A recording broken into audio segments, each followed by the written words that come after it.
Hey guys, welcome back to my YouTube channel Ruchi course. अभी तक हमने कोड जावा के बेसिक्स कवर कर लिए हैं। हमने पढ़ लिया है क्लासेस क्या होते हैं, ऑब्जेक्ट्स क्या होते हैं, इनहेरिटेंस क्या होता है, पॉलीमॉर्फिज्म क्या होता है, इंटरफेस क्या होता है। इसके बाद हमने कलेक्शन फ्रेमवर्क कंप्लीट किया। देन हमने मल्टी थ्रेडिंग के बारे में पढ़ा।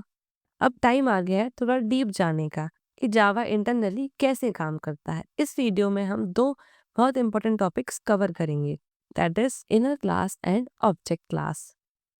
ऑब्जेक्ट क्लास जो जावा की हर क्लास का पेरेंट होती है, और इनर क्लास मतलब क्लास के अंदर एक और क्लास, क्लास इनसाइड क्लास। ये दोनों टॉपिक्स इंटरव्यू में बहुत पूछे जाते हैं और आगे जाकर फ्रेमवर्क्स जैसे स्प्रिंग, हाइबरनेट समझाने में भी हेल्प करते हैं। आगे बढ़ने से पहले वीडियो को लाइक, शेयर और अगर आप चैनल पर न्यू हो तो चैनल को सब्सक्राइब करना मत भूलना। चलिए स्टार्ट करते हैं बिना टाइम वेस्ट किए। Java inner class and object class. Object क्या होता है? जावा में एक रूल है, हर क्लास ऑटोमेटिकली ऑब्जेक्ट क्लास को एक्सटेंड कराती है, चाहे आप लिखो या ना लिखो, जावा इंटरनली ऐड कर ही देता है।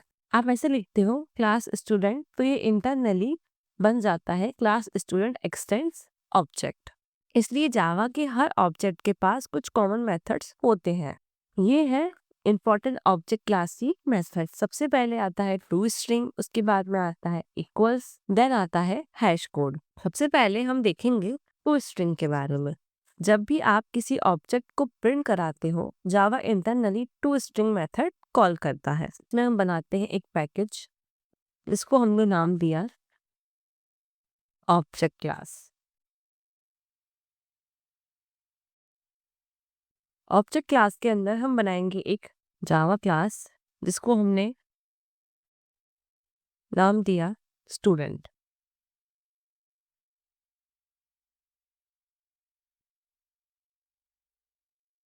फिर रिफैक्टर कर देते हैं।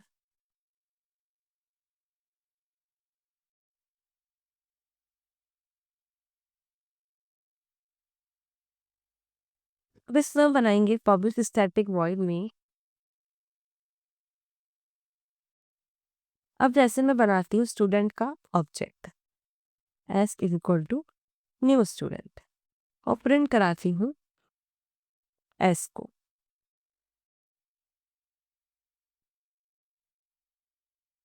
जब हमने एस प्रिंट कराया तो जावा जो है वो इंटरनली कॉल करता है एस डॉट पी स्ट्रिंग को। जावा इंटरनली इसे कॉल करता है। अगर आप टू स्ट्रिंग ओवरराइड नहीं करते हो तो आउटपुट हमारा कुछ ऐसा आता है। ये क्या होता है? यहाँ पे जो स्टूडेंट लिखा है ये है क्लास का नेम, देन लगा है एट द रेट, ये है सेपरेटर। फिर आपको कुछ नंबर और कुछ कैरेक्टर्स लिखे दिख रहे होंगे, ये है ऑब्जेक्ट का हैश कोड हेक्साडेसिमल फॉर्म में। ये आउटपुट डेवलपर या यूजर दोनों के लिए यूजलेस होता है। अगर स्टूडेंट ऑब्जेक्ट के पास में आईडी हो 101 और नेम हमने दे दिया राहुल और प्रिंट करने पे आया ये, कोई भी बोलेगा कि इस ऑब्जेक्ट के अंदर क्या है। इसका सॉल्यूशन है टू स्ट्रिंग मेथड। वैसे हमने यहाँ पे दिया int ID then string name,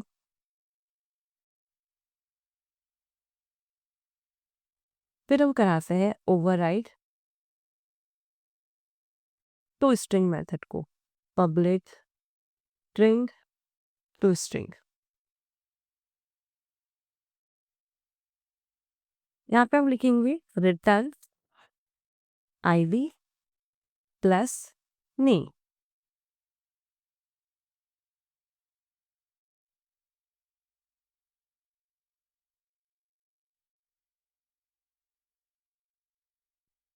और यहाँ पे हम दे देते हैं S dot I D is equal to, इसको हटा देते हैं यहाँ से,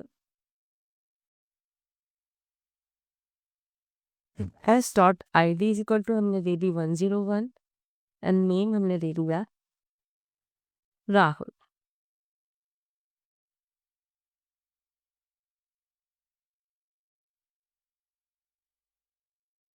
अब हम जब प्रिंट कराएंगे एस को तो हमें आईडी मिलेगी और नेम मिलेगा। अब आउटपुट ह्यूमन रीडेबल है। आप चाहें तो टू स्ट्रिंग को जनरेट भी करा सकते हैं। यहाँ आपको सिर्फ राइट क्लिक करना है, जनरेट पे जाना है एंड देन जाना है टू स्ट्रिंग पर, फिर आपको ओके कर देना है। ये बोल रहा है replace existing to string method, तो हम यहाँ पे यस कर देते हैं बिकॉज हम ऑलरेडी इस टू स्ट्रिंग बना चुके थे। अब इसको प्रिंट कराते हैं। यहाँ पे हमें मिल गया स्टूडेंट की ID 101, name Rahul. To string method object का मीनिंगफुल स्ट्रिंग रिप्रेजेंटेशन देने के लिए यूज होता है। इसके बाद में आता है इक्वल्स मेथड। सबसे पहले हम एक कंफ्यूजन क्लियर कर लेते हैं। वैसे तो हम डॉट इक्वल्स मेथड और डबल इक्वल टू के बारे में पहले पढ़ चुके हैं, बट फिर भी हम इसमें इसे कवर करेंगे। बहुत लोग सोचते हैं कि अगर हम लिखते हैं S1 double equal to S2 तो हम डेटा कंपेयर कर रहे हैं, बट गलत है। डबल इक्वल्स टू क्या करता है, जैसे हम यहाँ पे दो ऑब्जेक्ट बना लेते हैं, इसको कर देते हैं comment student S1 is equal to new student and student S2 is equal to new student. अब जैसे हम यहाँ पे कंपेयर कराते हैं S1 double equal to S2, तो हम सोचते हैं कि हम कंपेयर करा रहे हैं डेटा को, लेकिन डबल इक्वल्स टू जो होता है वो मेमोरी रिफरेंस कंपेयर करता है, कंटेंट नहीं। मतलब S1 और S2 अलग ऑब्जेक्ट है, इसलिए इसका रिजल्ट आएगा फॉल्स। फॉल्स आ गया। अब यहाँ पे प्रॉब्लम क्या आ रही है, जैसे हमने यहाँ पे दिया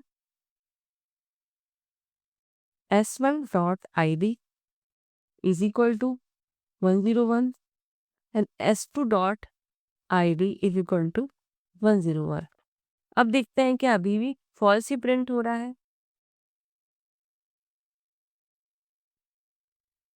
तो हाँ, अभी भी फॉल्स ही प्रिंट हुआ। दोनों स्टूडेंट पे हमने सेम ही आईडी दी थी, फिर भी क्यों फॉल्स प्रिंट हो रहा है? क्योंकि ये दोनों अलग अलग ऑब्जेक्ट्स हैं। ये डबल इक्वल्स टू जो होता है वो मेमोरी रिट्रेस को कंपेयर करता है, कंटेंट को कंपेयर नहीं करता है। इसके लिए हम यूज करते हैं डॉट इक्वल्स मेथड को। अगर आप इक्वल्स मेथड ओवरराइड नहीं करते हो तो इक्वल्स भी इंटरनली डबल इक्वल टू जैसा ही बिहेव करता है, मतलब लॉजिकल कंपैरिजन नहीं होता है। अगर अब हम इसमें लिखेंगे S1 dot equals to S2,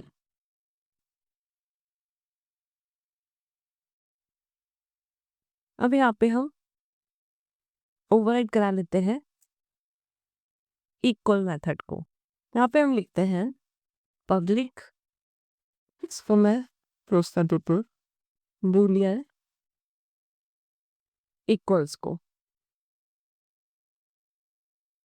जो कि ले रहा है ऑब्जेक्ट और रीजन।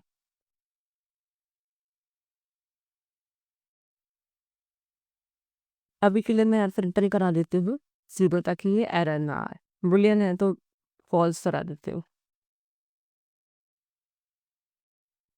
इक्वल्स जो होता है वो इंटरनली क्या करता है, ये करता है इफ दिस जो है वो डबल इक्वल्स टू है ओबीजे के।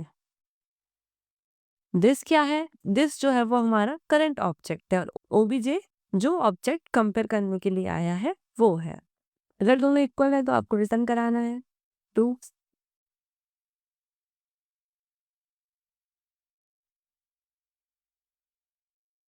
और अगर ऑब्जेक्ट जो है वो इक्वल्स टू है नल के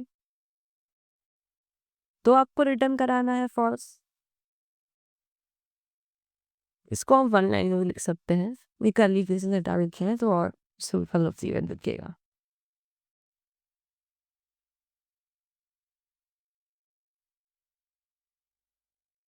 और if this dot get class is not equals to object dot get class तो आपको प्रिंट कराना है रिटर्न फॉल्स। अभी यहाँ पे क्या हो रहा है, यहाँ पे हम चेक कर रहे हैं कि दोनों ऑब्जेक्ट सेम क्लास के हैं या नहीं। और यहाँ पे जो हमने नल के लिए चेक किया था, अगर हमने करवा दिया कंपेयर एस डॉट इक्वल्स नल से कंपेयर करा दिया तो क्या क्लियर ऑब्जेक्ट नल के इक्वल हो सकता है? नहीं, इसलिए इसका आउटपुट डायरेक्ट हमने दे दिया फॉल्स। इस चेक के बिना अगर इसको हम चेक नहीं करें तो हमें प्रोग्राम नल पॉइंटर एक्सेप्शन दे सकता है, इसलिए इसमें ऐसा लगाया हमने, नल को भी चेक कराया। देन फिर हम कराएंगे student S is equal to student OBJ, then return करवाना है this dot I D is equals to S dot I D के। अब हमें पता है कि ऑब्जेक्ट नल नहीं है और ऑब्जेक्ट स्टूडेंट ही है। स्टूडेंट ही है मतलब हमने यहाँ पे चेक कर लिया था क्लास सेम है कि नहीं है। ऐसा तो नहीं है कि ये स्टूडेंट है और ये टीचर है, नहीं। तो यहाँ पे हमने जब चेक किया कि दोनों ही क्लासेस इक्वल है, दोनों ही स्टूडेंट है, तो यहाँ पे हमें मिल गया रिटर्न ट्रू। उसके बाद में क्या होता है कि इससे हमें पता चल गया है कि ऑब्जेक्ट नल भी नहीं है और ऑब्जेक्ट स्टूडेंट ही है, इसलिए हम सेफली कास्ट कर सकते हैं। अब हम S dot I D access कर सकते हैं। तो ये हमने कंपेयर किया एस डॉट आईडी को दिस डॉट आईडी से, यही असली काम होता है। दिस डॉट आईडी जो है वो करंट ऑब्जेक्ट का आईडी और एस डॉट आईडी जो है वो दूसरे ऑब्जेक्ट का आईडी है। अगर आईडी सेम होंगी तो ऑब्जेक्ट लॉजिकली इक्वल होंगे। तो जो दिस जो है वो तुम्हारा आधार कार्ड है और ऑब्जेक्ट जो है वो किसी और का आधार कार्ड है। अगर सेम कार्ड है तो इक्वल है, कार्ड नल है तो इक्वल नहीं है। कार्ड टाइप सेम है मतलब समझो कि अगर एक आधार कार्ड और एक पैन कार्ड हो तो फॉल्स मिल जाएगा हमें। अगर दोनों ही आधार कार्ड है तो हमें ट्रू मिल जाएगा। फिर क्या होगा, कार्ड को देखो, देन आधार नंबर कंपेयर करो, सिंपल। डॉट इक्वल्स मेथड जो होती है वो इनसाइड इतना सारा काम करती है, देन हमको रिजल्ट देती है। सबसे पहले रेफरेंस चेक करती है, फिर नल चेक करती है, फिर क्लास चेक करती है, देन टाइप कास्टिंग होती है, देन लॉजिकल कंपैरिजन होता है। यहाँ पे मैं लिख भी देती हूँ ऊपर। सबसे पहले यहाँ पे क्या हुआ, सेम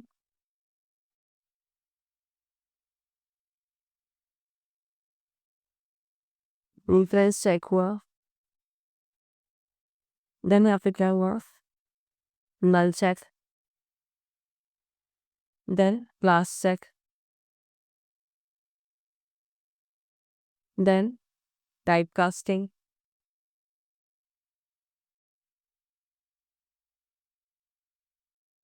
देन क्या हुआ, एक्चुअल कंपैरिजन या फिर बोल सकते हैं हम लॉजिकल कंपैरिजन।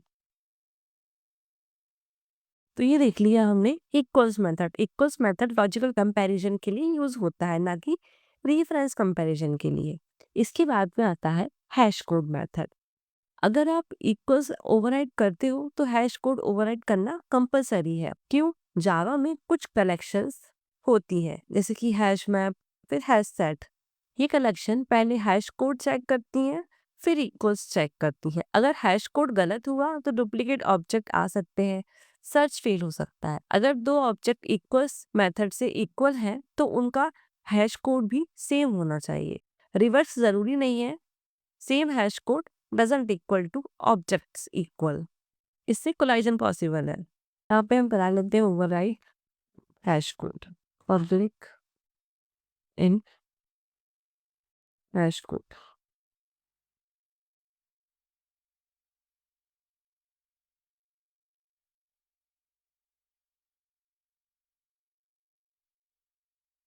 क्योंकि अगर इक्वल्स जो है वो आईडी कंपेयर कर रहा है तो हैश कोड भी आईडी पे बेस्ड होना चाहिए। हमने यहाँ पे दिया था s1 dot I D is equal to 101 and s2 dot I D is equal to 101।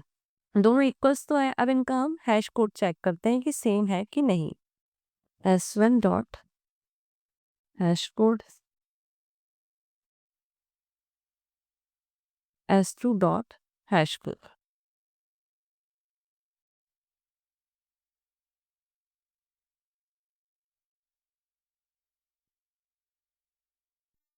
यहाँ पे हमें दोनों का हैश कोड भी सेम ही मिला। यहाँ पे 101 एंड 101 प्रिंट हुआ। जैसे ही ये s1 dot equals to s2 को कंपेयर कराता है और ट्रू प्रिंट होता है, इसका मतलब क्या होता है, लॉजिकल कंपैरिजन, मतलब आईडी सेम है। फिर हम कंपेयर करते हैं हैश कोड को तो हमें सेम वैल्यू मिली, क्योंकि रूल फॉलो होता है equals object same hash code. Memory अलग हो सकती है लेकिन अगर डेटा सेम है तो इक्वल्स ट्रू होगा, और इक्वल्स ट्रू है तो हैश कोड भी सेम होना चाहिए। ये तीनों मेथड हर जावा डेवलपर को आनी चाहिए। तीनों पढ़ी हमने। टू स्ट्रिंग जो होती है वो ऑब्जेक्ट को रीडेबल बनाने के लिए होती है। इक्वल्स जो होती है वो लॉजिकल कंपैरिजन कराता है। हैश कोड जो होती है वो हैश मैप और हैश सेट के लिए यूज होता है। ये तीनों मेथड्स कोड जावा के पिलर्स है और हर जावा डेवलपर को इनके प्रॉपर यूज आना चाहिए। अभी हम देखते हैं इनर क्लास के बारे में। इनर क्लास क्या होती है? इसके लिए हम बना लेंगे एक नया पैकेज। इसको नाम दिया हमने इनर क्लास। जब एक क्लास किसी दूसरी क्लास के अंदर डिफाइन होती है उसे हम इनर क्लास कहते हैं। मतलब सिंपल शब्दों में दो क्लास होंगी। हमने जैसे नाम दिया class outer, class inner. Outer main class है और इनर जो है वो हेल्पर क्लास है जो सिर्फ आउटर के लिए बनी है। ये बहुत इंपॉर्टेंट है। अब आप सोच रहे होंगे कि इनर क्लास क्यों यूज करते हैं हम। ये बहुत इंपॉर्टेंट है कि इसे हम क्यों यूज करते हैं। स्टूडेंट यहाँ कंफ्यूज हो जाते हैं। इसका रीजन है स्ट्रॉन्ग रिलेशनशिप जिससे इनर क्लास का यूज सिर्फ आउटर क्लास के साथ हो। बेटर इनकैप्सुलेशन जिसे बाहर वाली दुनिया को दिखाना नहीं है। रीडेबल और स्ट्रक्चर्ड कोड जैसे कार के अंदर इंजन होता है, इंजन का अलग से कोई मतलब नहीं होता है, ये वैसा ही होता है। जावा में 4 टाइप्स की इनर क्लासेस होती है। सबसे पहले होती है मेंबर क्लास, देन होती है स्टैटिक नेस्टेड क्लास, देन होती है एनोनिमस इनर क्लास, देन होती है लोकल इनर क्लास। सबसे पहले हम पढ़ेंगे मेंबर इनर क्लास के बारे में। मेंबर इनर क्लास एक नॉन स्टैटिक क्लास होती है जो डायरेक्टली आउटर क्लास के अंदर लिखी जाती है। हम सबसे पहले हमारे इनर क्लास के अंदर बना लेते हैं एक क्लास जिसको हमने नाम दिया आउटर।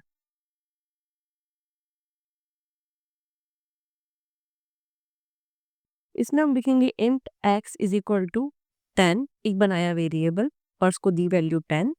देन बनाएंगे क्लास इनर जिसके अंदर हमने मेथड बनाई void show।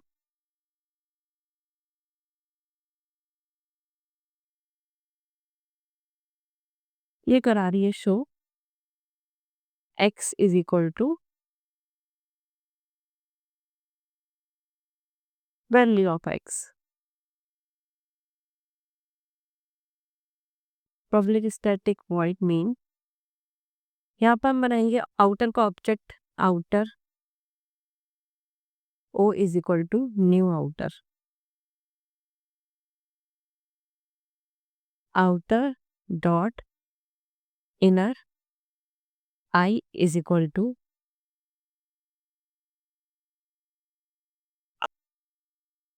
यहाँ पे कैपिटल I बिकॉज क्लास का नेम हमेशा कैपिटल लेटर से स्टार्ट होता है। o dot new inner.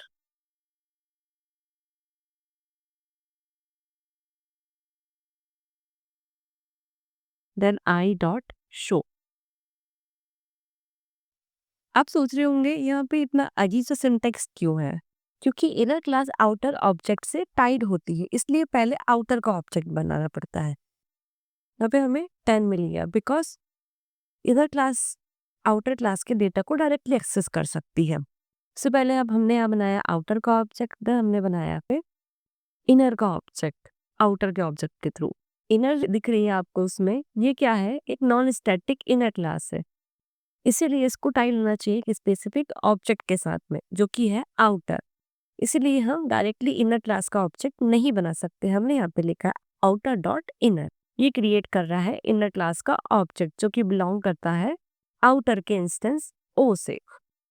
फिर देन कॉल कर दी हमने इनर की शो मेथड को। मेंबर जो है वो इनर क्लास स्टैटिक नहीं होते हैं और आउटर क्लास का ऑब्जेक्ट मैंडेटरी है। इनर क्लास जो होती है वो आउटर क्लास की प्राइवेट मेंबर्स को भी एक्सेस कर सकती है। अब आप सोच रहे होंगे कि ये इनर क्लास यूज कहाँ होती है। फॉर एग्जाम्पल एक कार है, कार में हमने दिया है स्ट्रिंग मॉडल, उसके अंदर इंजन भी होता है। फिर हमने कार के अंदर ही एक बना दी है क्लास इंजन जिसके अंदर इंजन की मेथड्स होती है। तो इंजन जो है वो कार के सारे डेटा को एक्सेस कर सकता है बिकॉज इंजन जो है बिलोंग कर रहा है एक स्पेसिफिक कार से। इसको जरूरत है एक्सेस लेने की कौन सा मॉडल है, इसलिए ये कार के डेटा मतलब कार के मॉडल को एक्सेस कर रहा है बिकॉज बिना इंजन के कार कोई सेंस ही नहीं बनाती है। ये जो होती है वो एक हेल्पर क्लास होती है जो सिर्फ आउटर क्लास के लिए हो। इसके बाद में आती है static nested class. Static nested class एक स्टैटिक क्लास होती है जो आउटर क्लास के अंदर होती है। स्टैटिक इनर क्लास, इसमें हम बनाएंगे कि static variable static int x is equal to 20 दिया। देन बनाएंगे एक static class, static inner class, static class inner, इसके अंदर एक मेथड है void show।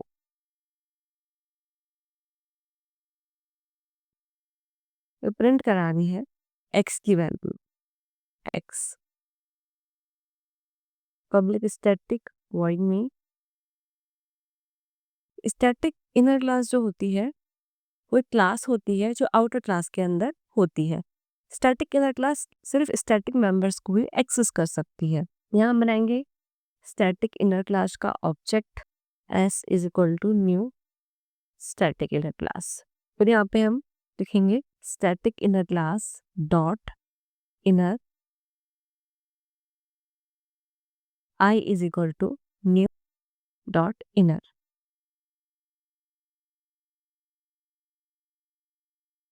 Then i dot show.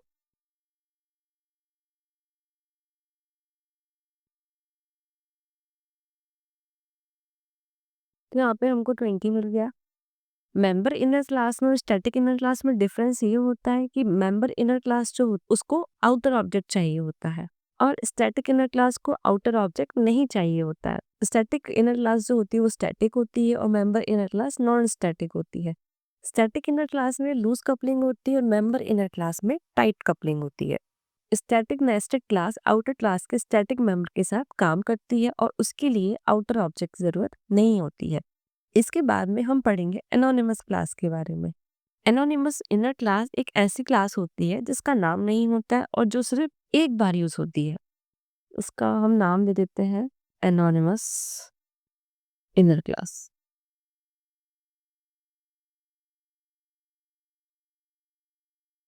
Public static void में यहाँ पे हम लिखेंगे runnable r is equal to new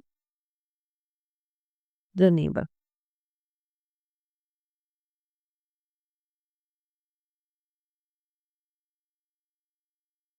then दो स्मॉल ब्रैकेट्स फिर curly braces.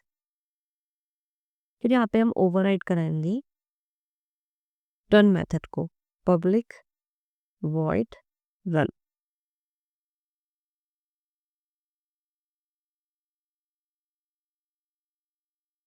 thread is running।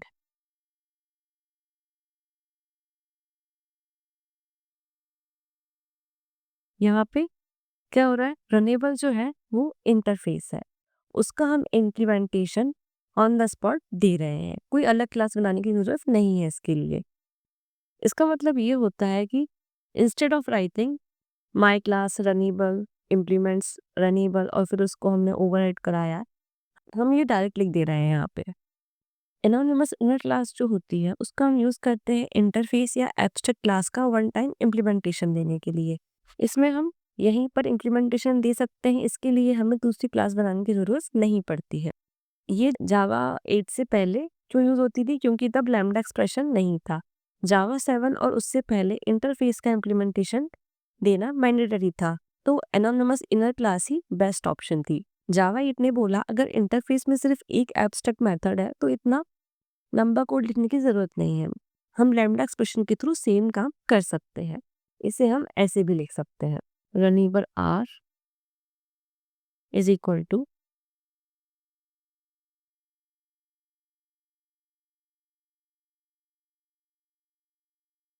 thread is running।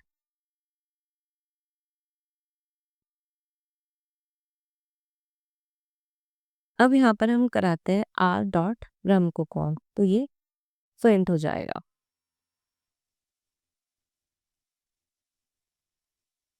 तो इससे भी यही काम हो रहा था और इसको हम दूसरा नाम दे देते हैं। इसको दे दिया मैंने r1, इसको दे दिया r2।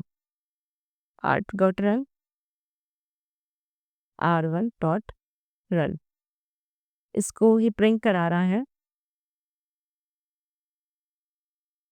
एनोनिमस इनर क्लास, और ये है लैम्डा एक्सप्रेशन।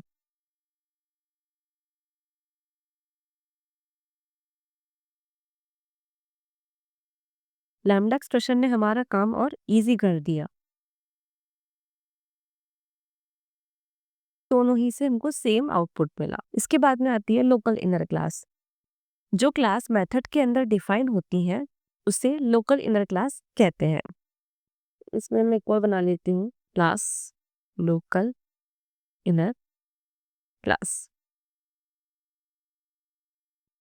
इसके अंदर हम बनाते हैं वॉइड डिस्प्ले,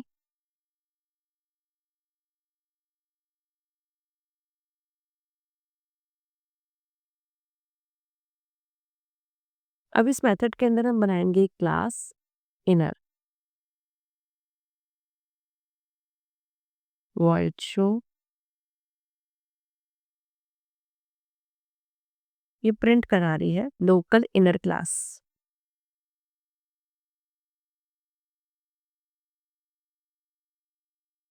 यहाँ पे हम लिखेंगे, यहाँ पे हम लिखेंगे inner I is equal to new inner I dot show L is equal to new local inner class.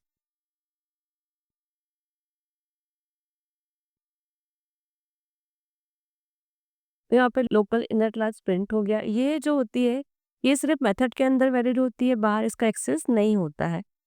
ये रियल प्रोजेक्ट्स में रियरली यूज्ड होती है। तो आज हमने सीखा इनर क्लास क्या होती है और क्यों यूज होती है। मेंबर इनर क्लास जिसको आउटर ऑब्जेक्ट रिक्वायर्ड होता है। वह हमने देखा स्टैटिक नेस्टेड क्लास जिसमें आउटर ऑब्जेक्ट रिक्वायर्ड नहीं होता है। फिर हमने एनोनिमस इनर क्लास के बारे में पढ़ा जो कि जावा 8 का बेस था, और इसमें ही हमने लैम्डा एक्सप्रेशन भी देखा जो कि जावा 8 का फीचर है। फिर हमने पढ़ा लोकल इनर क्लास के बारे में जिसको हम रेयरली ही यूज करते हैं।